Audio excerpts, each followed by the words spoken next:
Hi everyone and welcome back to a new video on the Pennies and Shillings channel. Now apologies for my absence in the last few months and my slow responses to email. It's been a busy time for me. I will respond as soon as I can, but in the meantime I've got some real nice juicy numismatic news for you. Did you know that South Africa boasts some of the rarest and most valuable coins in the world?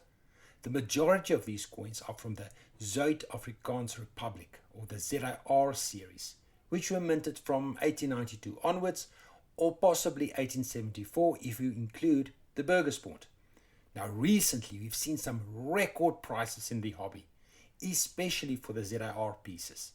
One case in point is the legendary Veldbond, which deserves a video on its own. Earlier this year, one such Veldbond, graded MS65 by NGC, sold for a record-breaking 621,600 Rand. The same coin was sold 2 months previously for 56,000 Rand less. That's a 10% growth in 2 months. Not bad at all. Of course, this pales in comparison to the king of South African coins, the single 1898 single 9 overstruck 1899 pawn. Now I know that sounds pretty confusing, but let me give you a short history on this remarkable coin.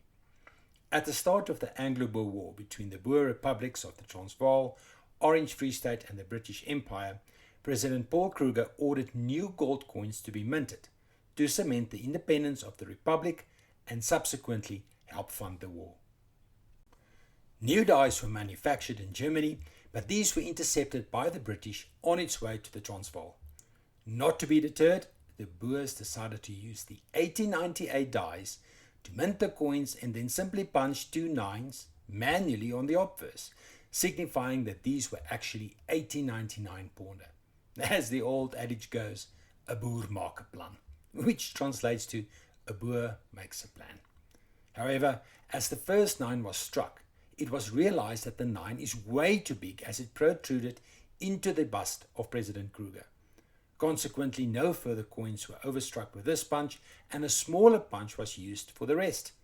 A total of 130 such coins were struck with the smaller 9 and became known as the double 9 pawn. These are of course highly sought after and very valuable. In 2017, Heritage Auctions sold one such coin, an MS62 specimen, for a staggering $70,500. That's close to R1 million for one little gold coin measuring just 22 millimeters in diameter. The first coin, struck with a larger 9, became known as the single 9 and was not put into circulation.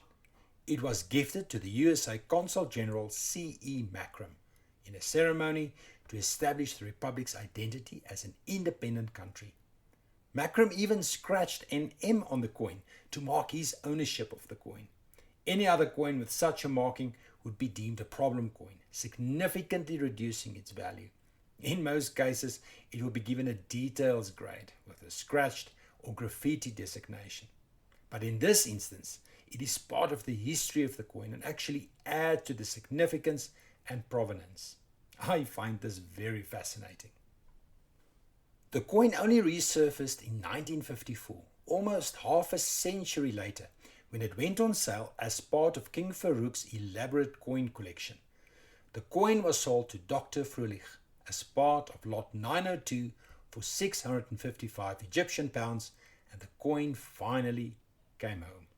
Since then, the coin has traded hands a few times, each time reaching a record price. 2,530 Rand in 1969, 132,000 Rand in 1983, 4.65 million Rand in 1999, 9.8 million Rand in 2001, and then finally in 2010 for an undisclosed amount to a private buyer. Some sources speculate that this amount was north of 20 million Rand. Of course, the story does not end here. The coin is going under the hammer again on the 13th of January 2025. No punch in between this time. Pre-bidding has already opened. The estimated value of the coin on Heritage Auctions website is listed at a rather conservative $500,000 or 9.3 million rand. Of course, this is a rather arbitrary value because how do you pin the value of an item in a market consisting of only one coin? Currently, at this very moment, the pre-bid already stands at $525,000. This is history in the making. When the live auction opens, the price can go anywhere and its final resting point is anyone's guess. Some speculated a closing price of around 30 million, but if two bidders with deep pockets go head to head, the auction may well close at around 50 million rand. What do you think the final price is going to be? Give your estimate in the comment section. I'll mention the closest guess in the next video on the conclusion of the auction.